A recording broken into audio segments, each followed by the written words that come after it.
Okay, so right now there are four major warning signs about the U.S. economy. And I mean the big ones, the historically reliable ones, and they're all flashing bright red.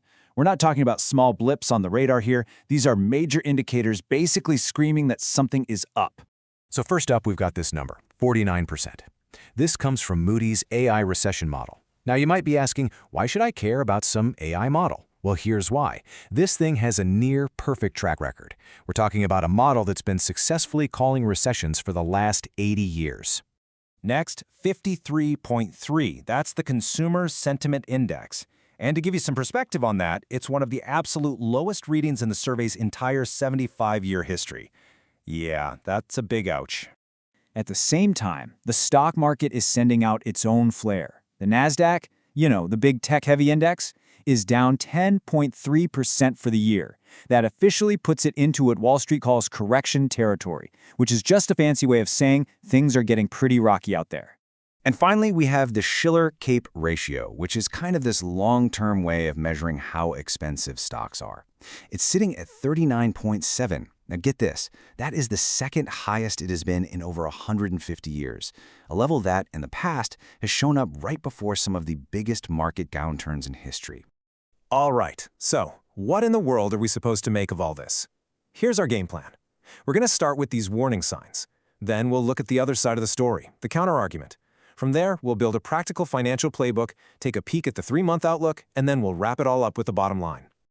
Okay, let's dive into the nitty-gritty of each of these four warnings, and we're going to start with the one that frankly has an almost perfect and kind of scary track record. So this Moody's AI model, it's not just some analyst's gut feeling, It's a full-on machine learning system. It crunches dozens of different data points, from industrial production numbers to something called credit spreads, which is just the gap in borrowing costs between really safe companies and the riskier ones. And here's the key. The magic number is 50%. Once this model crosses that line, a recession has followed. Every single time. No exceptions. And just look at this track record. It's flawless. Back in 2007, it hit 50% just 2 months before the Great Recession kicked off. In 2020, it hit the mark the same month things went south. And today, we're at 49%. We are literally one single percentage point away from a signal that has never been wrong. The tension is definitely real.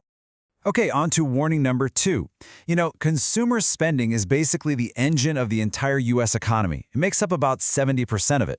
So when people are this pessimistic, and we're talking about the same levels of doom and gloom we saw during the 2008 financial crisis, they close their wallets. And that can actually become a self-fulfilling prophecy. The stock market often acts like a kind of crystal ball for the economy, and right now, that crystal ball is glowing red. This correction we're in isn't random. It's being fueled by this whole cocktail of pressures. You've got high interest rates, a big shock in oil prices, uncertainty around tariffs, and corporate profits are slowing down. This is forcing investors to pivot from risky growth stocks to safer, defensive ones. Think utilities and consumer staples, the kinds of things people have to buy no matter what. This slide really hammers home just how expensive the market is right now. The CAPE ratio is almost 2.5 times its historical average. The only other times it's been this high were just before the dot-com crash and the Great Depression. The market is priced for absolute perfection in a world that is, anything but. So, with all these alarms just blaring, you've got to be thinking a recession is a done deal, right? But hold on, it's not quite that simple. There is another side to this whole story. Let's flip the coin and explore the other side, because despite these warnings, there are some pretty powerful forces out there keeping a full-blown recession at bay, at least for now. First off, the labor market is still surprisingly strong, with unemployment down at a historically low 4.1%. The economy is still growing, even if it feels like it's at a snail's pace. The Fed also has a lot of room to cut interest rates if it needs to. And on top of all that, major corporations are sitting on a massive $2.4 trillion cash pile. That's a pretty nice cushion to help them ride out turbulence without having to make immediate drastic cuts. So with all this uncertainty floating around, what's the smart move for your money? Well, the key takeaway here is to prepare, not to predict. And the playbook for that is actually pretty simple. It focuses on 3 key steps: build up your cash reserves, rebalance your investments, and attack your most expensive debt. Let's get really practical here. First, cash. You want to build up an emergency fund with 6 to 12 months of living expenses. Second, stocks. This is not the time to panic sell. Instead, you might consider rebalancing. It's about trimming a little risk, not abandoning your whole long-term plan. And finally, debt. You want to crush that high-interest debt, especially credit card debt, where rates are averaging over 22%. That's an anchor you just don't want in a storm. The next 90 days are going to be a make or break period. This is when we'll find out if these warnings are the real deal or just a false alarm. So here are the key dates you'll want to circle on your calendar. On April 6th, those new metal tariffs could push inflation higher. On April 30th, we get the first GDP estimate for the quarter. The big question is, will it be positive or negative? And then in May and June, all eyes, and I mean all eyes, will be on the Federal Reserve to see if they cut interest rates. These are the events that are going to give us the hard data we need to see where the economy is really headed.